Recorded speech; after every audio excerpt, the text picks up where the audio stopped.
I want to throw up.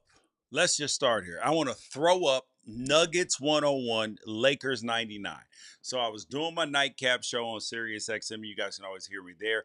And the Lakers were up 20 points in the third quarter. And for some inexplicable reason, they decide to start taking the air out of the basketball in the middle of the third quarter. This is like going into a prevent defense in the NFL when you're up 20 points in the third quarter. It's idiocy. And you know what happened? The Nuggets, who weren't shooting the ball well, started to get in a rhythm. The Lakers went away from every single thing that was going their way.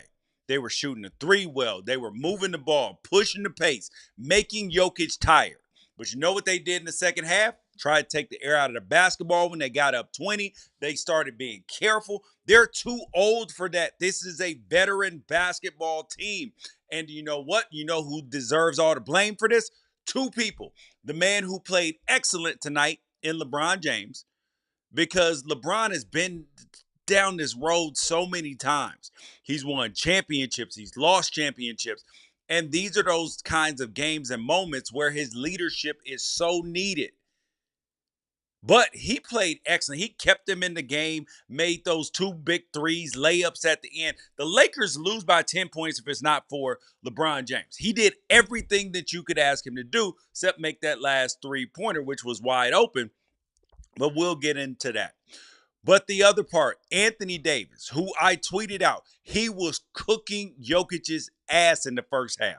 I mean, barbecue chicken. Jokic couldn't do a damn thing with him. But you know what happened in the second half? Anthony Davis scored 8 points in the third quarter. He picked up a fourth foul, and then he got passive. Then in the fourth quarter, Jokic went to work. Jamal Murray couldn't throw a penny in the ocean standing on a boat. Let him get hot in the fourth quarter. At some point in time, man, like these losses have to quit mounting. And then the other person who is to blame is the head coach in Darvin Ham. And on my show, here's a little bit. So we were going out to the game.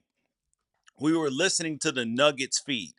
And if I noticed it watching the game with no sound, if the Nuggets announcer started calling it in the third quarter, announcing it all the rest of the game. Why are the Lakers trying to run the clock out in the third quarter? If I noticed it and if he noticed it, why didn't Darvin Ham notice it and make a big stink to the team, throw the damn clipboard down, something like, come on, when you still up 12-14. Like, come on, man, put some damn energy back in this. We got to move on offense. Like, 4-alarm fire. I saw this happening. But you know what? I thought LeBron James was going to be able to save the day for us like he did. But you know what? The Nuggets, they executed down the stretch. And you know what? The Lakers executed down the stretch. D'Angelo Russell, who was a no-show in the first game, got tired of the D'Angelo is so ass memes. And you know who picked them up? Austin Reeves.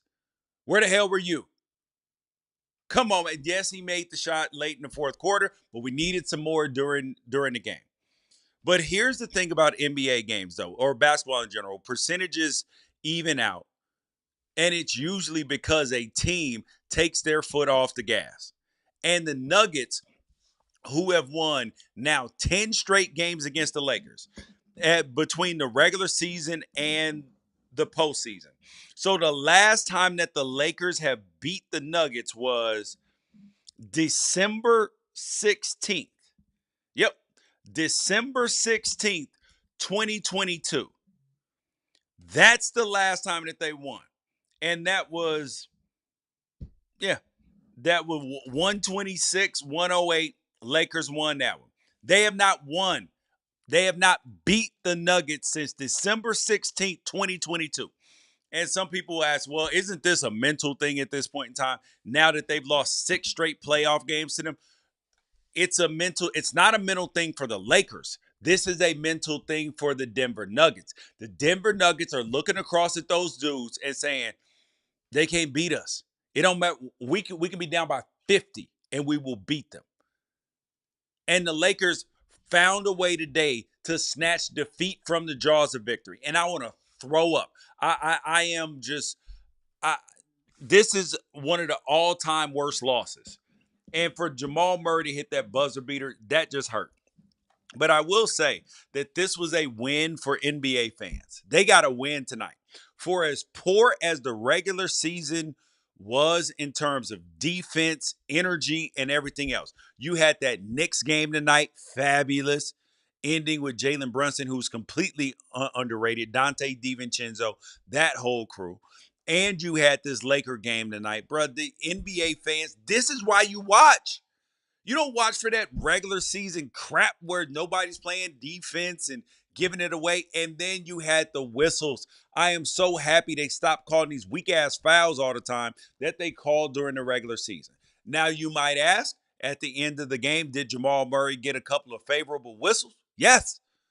Yes, he did. But you know what we're not going to do? We're not going to cry about the fouls. You know why? Because I talked about Joel Embiid crying about the foul tonight. Oh, the fouls. Man, get up. Go make a bucket. Get a rebound. After the steal, they missed the shot. Rebound the ball. Make your free throws. Do the things that count. Ain't no crying in basketball. But the question is now, can the Lakers win this series? Because I say if the Lakers won game 2, they were going to win this series. But the Lakers can go home and win 2 games. But in the NBA, when you're playing against great teams and you have a chance to get a win, you cannot give it away. This was the Lakers' opportunity to get a nice, comfortable win. They went into the fourth quarter up 10 points and lost. This is a collapse of epic proportions. And I know that me and the rest of Laker Nation is just wanting to throw up in our mouth. This is a collective. This is one of the all-time losses. Like the last loss I remember that was this terrible had to be like game when the Boston Celtics and the Lakers were playing in the finals.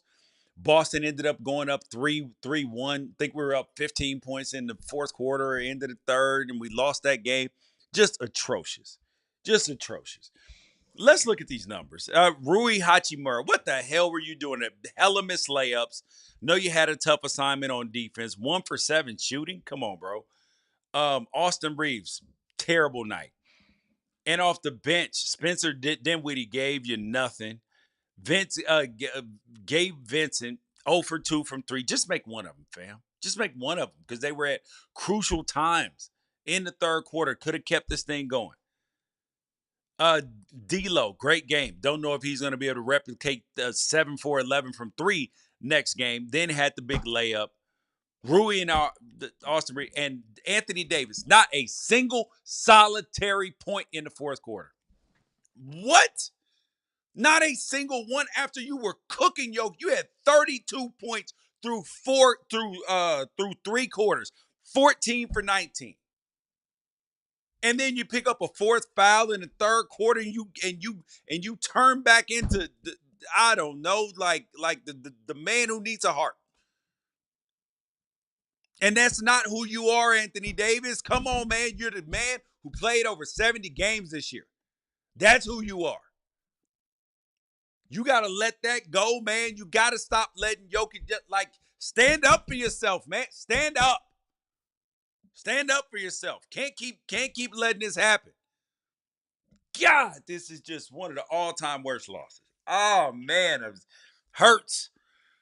Hurts. But the NBA playoffs are great. We can't deny it. Y'all leave a comment. I'm gonna be doing this after the playoff games. I hope my heart can't take losses like this. I'd rather get beat by 50 points and be able to talk some ish. But y'all have a good night. Peace out.